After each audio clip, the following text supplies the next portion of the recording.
Bienvenidos nuevamente al espacio en Harmony.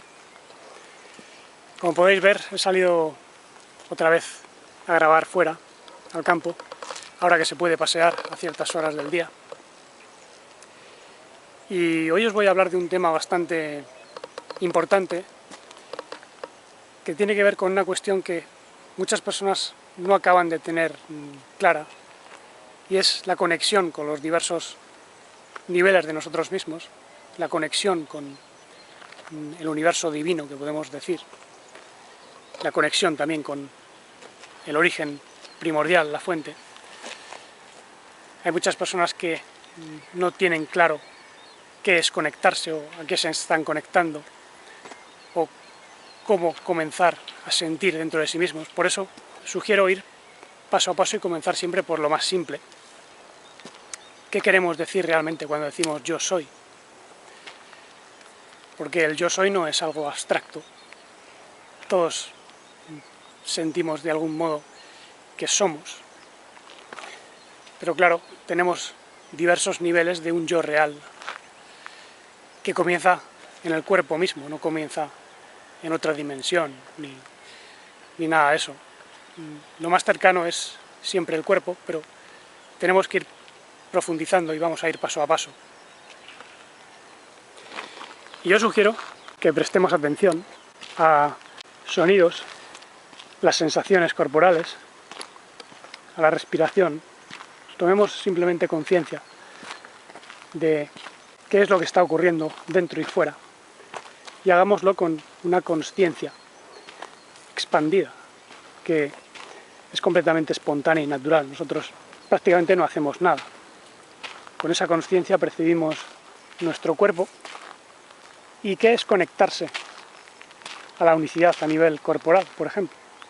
Pues, de momento, llevarlo a un estado de relajación, de calma. Esto es importante porque la calma armoniza las funciones nerviosas, que son realmente lo que va a hacer al cuerpo digerir bien los alimentos, absorber bien ciertos nutrientes. También podemos alimentar cuerpos sutiles, porque la respiración, por ejemplo, al hacerse consciente, nos ayuda a absorber ciertas sustancias. Y las impresiones vitales, como por ejemplo el sonido de los pájaros, el sonido de mi voz, las experiencias de la vida, todo eso también ayuda a calmarnos, a tener una visión más tranquila, más armoniosa de las cosas. Y recordar que es muy importante respirar siempre por la nariz, preferiblemente, prestando atención a la detención tras cada inhalación y exhalación, como os enseñé en el vídeo Cosmocomunicación, procurando que el aire vaya siempre al abdomen y dejando que la exhalación sea siempre más larga que la inhalación, prestando atención a esa pausa tras cada exhalación. Y con esta respiración consciente podemos incluir otras impresiones, en este caso el sonido de los pájaros. Hay un hombre cortando césped por alguna casa lejana.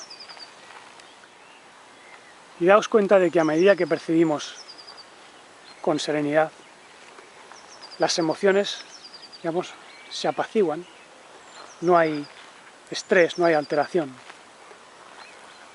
Y este primer nivel, que podemos decir, es la fuerza emocional que se solía conocer antiguamente como la mujer dentro de nosotros, porque es el aspecto femenino de la consciencia, pero no es posible sin el aspecto masculino, que es, digamos, el testigo o la mente que se da cuenta de que tiene un alma emocional que no está separada enteramente de la consciencia, porque las emociones surgen en esa consciencia. Es una consciencia sensitiva, sensible, que tiene dos aspectos, un polo masculino y un polo femenino. El polo masculino, que se conocía como el hombre dentro de nosotros, es lo que podemos llamar la mente. Y ese polo masculino, o mente consciente, tiene que estar siempre unido a la parte sensitiva, para que no haya separación. La separación es lo que ocurrió con la caída de Adán. El hombre se separó de la mujer, porque la mujer, digamos, quedó identificada con la energía de la serpiente, que son las pasiones bajas y también susurros de otras entidades que tratan de confundir al ser humano. Y eso, digamos, que se percibe más bien a nivel emocional. Es la consciencia emocional, que es muy confusa. Y cuando esas emociones, que son la actividad femenina dentro de nosotros, se unen a la actividad mental consciente, pues surge una fuerza curativa que armoniza el sistema nervioso. Entonces, esta fuerza que sentimos nosotros es una fuerza de unificación, de seguridad, de claridad. Esto es lo que podemos considerar como el primer nivel del yo soy, a nivel corporal. Pero es solo, digamos, el primer paso para acceder a niveles más profundos. De todas maneras, es un paso fundamental. Muchas personas tratan de elevarse espiritualmente y hacen todo tipo de ejercicios, de técnicas para vaciar la mente, y lo hacen sin sentir el cuerpo, sin sentir los matices de la vida a su alrededor, con lo cual están pasando por alto lo más importante, que es la conexión desde el punto donde estemos. Y esa desconexión se da en la mayor parte de las personas. Por eso el sistema inmune de la humanidad está completamente desarmonizado. Esto lo vemos ahora con la pandemia esta que está teniendo lugar, que en realidad para mí ya venía de antes, o sea, no es nueva. Lo que pasa es que ahora se le está dando publicidad. Pero bueno, lo que se está viendo en las personas afectadas por el COVID-19 es una sobreactivación del sistema inmune. No es tanto que tengan las defensas bajas, como se suele decir, sino que el sistema inmune está reaccionando demasiado, que es lo que nos ha ocurrido a muchos de los que hemos tenido o seguimos teniendo afecciones autoinmunes, como por ejemplo los eczemas o ciertas alergias, donde el sistema inmune está completamente agitado y reacciona con violencia ante cosas que normalmente pues, el cuerpo tolera bien, porque digamos que el intestino pues, no filtra sustancias al torrente, o porque no hay ningún trauma emocional asociado a ciertos alimentos, etc. Ahora, uno de los factores que más influye en estos desajustes es la desarmonía entre el sistema nervioso simpático y el sistema nervioso parasimpático. El sistema nervioso simpático es lo que gobierna la reacción de lucha y huida, fight or flight response en inglés, mientras que el sistema nervioso parasimpático es el que gobierna la respuesta de rest and digest, que es descansa y digiere. Y tiene como centro el nervio vago, en el centro del pecho. Ahí también hay una glándula muy importante que se llama el timo. De ahí viene la expresión griega thymos, que es la emoción, la fuerza de la vida. De eso os hablaba yo antes al referirme a esa fuerza emocional, que es, digamos, el primer contacto con nuestro yo unificado. Y cuanto más conectados estemos a este yo armonizado emocional, por medio de la consciencia mental, pues evidentemente nuestro sistema inmune más va a ser capaz de hacer frente a todo tipo de amenazas y no estar tan alterado. Por eso hay muchas personas que tras un trabajo emocional dejan de tener alergias o les desaparecen ciertos eczemas. Por ejemplo, el trabajo con soltar el rencor, soltar la ira, soltar el odio, todo eso está afectando muchísimo al sistema nervioso, lo está alterando, está generando hormonas del estrés, como el cortisol y la adrenalina, que es lo que hace que el cuerpo se acidifique, porque estas sustancias son muy ácidas, y altera completamente muchos mecanismos del cuerpo. No me voy a meter en eso, pero para que veáis la importancia de sentir la serenidad interior para armonizar las funciones biológicas y, digamos, comenzar a sentir que nosotros tenemos una acción divina en ese contacto con el cuerpo. Acabo de ver un jabalí con su cría. Voy a ver si lo puedo filmar más de cerca. Es difícil porque creo que saben que estoy aquí y han salido corriendo. Luego, por supuesto, es también muy importante la alimentación. La humanidad se alimenta a base de mezclar todo con todo, satura el organismo y, sobre todo, con comida que está envenenada, porque, como ya os he dicho varias veces, nos están envenenando a propósito. Y lo que rocían en los cielos con los chemtrails, que son sustancias muy nocivas, muchos de ellos metales tóxicos, pues caen a los campos de cultivo. Dicen que es para evitar la radiación solar excesiva y cosas de esas, lo cual, pues bueno, no tiene demasiado sentido a menos que pretendan evitar que los rayos solares cumplan cierta función. Pero bueno, como os decía, si ya el exceso de alimentación es de por sí perjudicial, imaginaos con todas las sustancias tóxicas que nos meten, pues ese efecto se multiplica y eso desarregla completamente el sistema inmune, que depende mucho de la salud intestinal. Se ha demostrado que el cerebro intestinal tiene más neuronas que el cerebro que tenemos en la cabeza. Y a la humanidad se la controla sobre todo por la alimentación y también por la falta de recursos de subsistencia básica.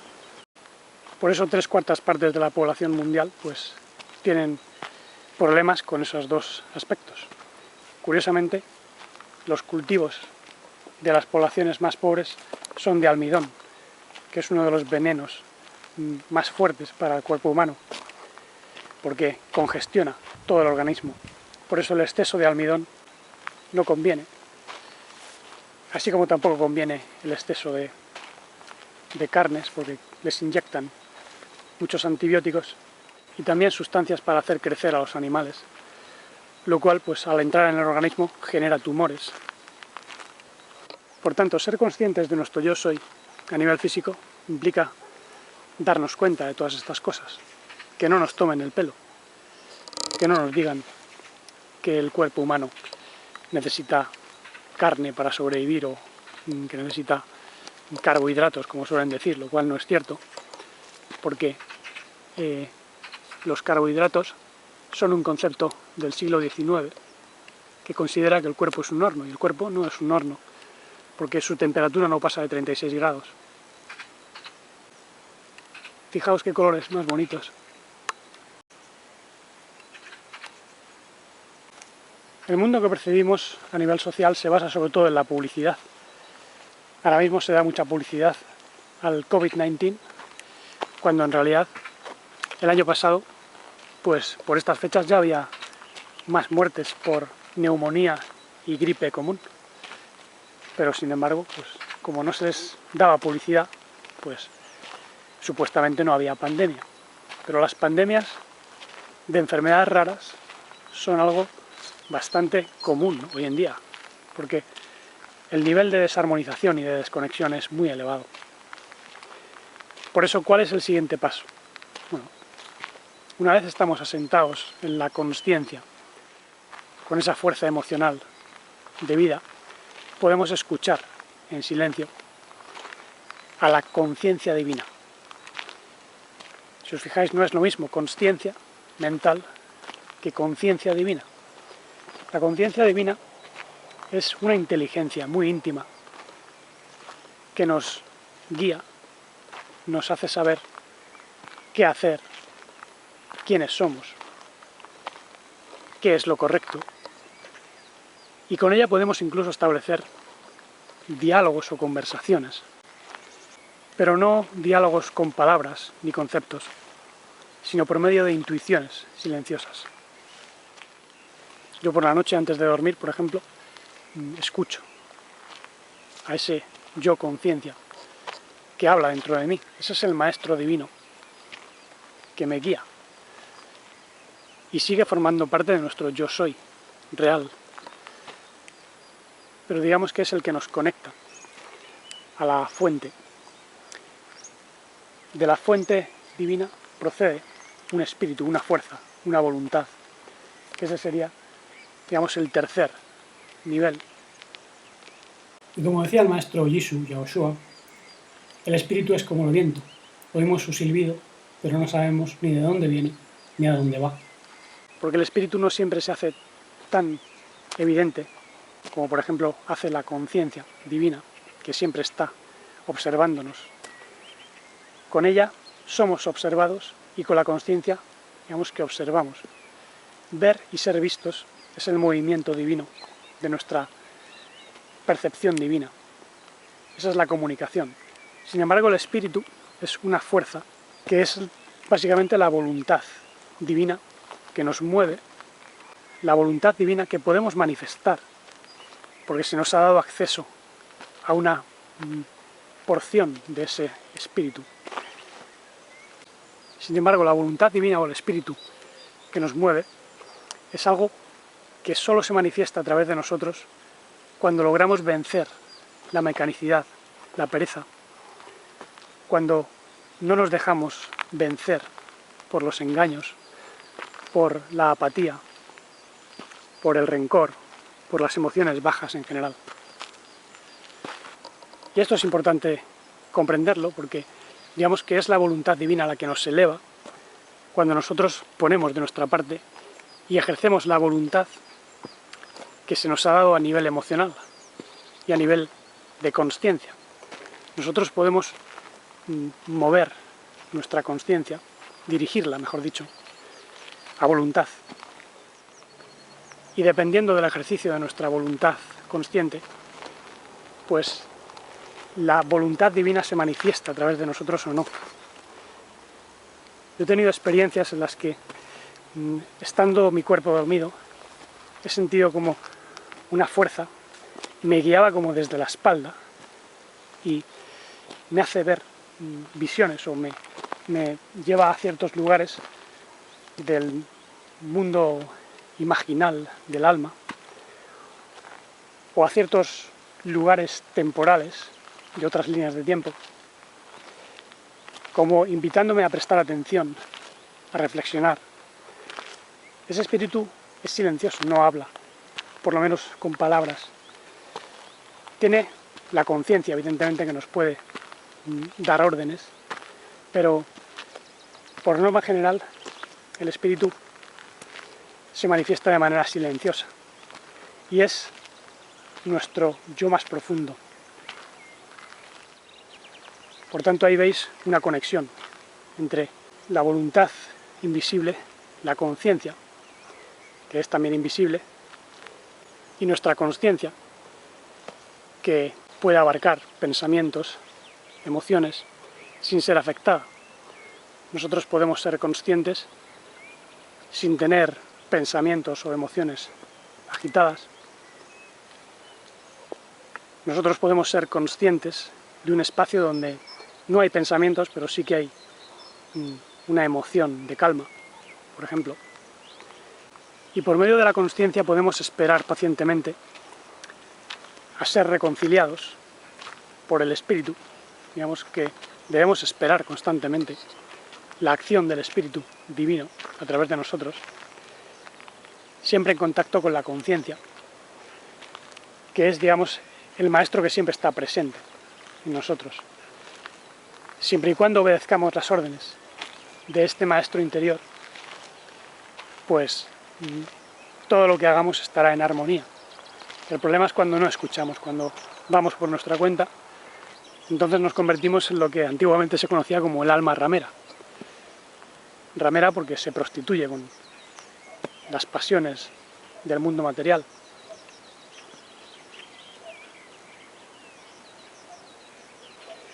Y esto antiguamente se enseñaba con alegorías y expresiones cuyo sentido muy pocas personas han logrado desentrañar.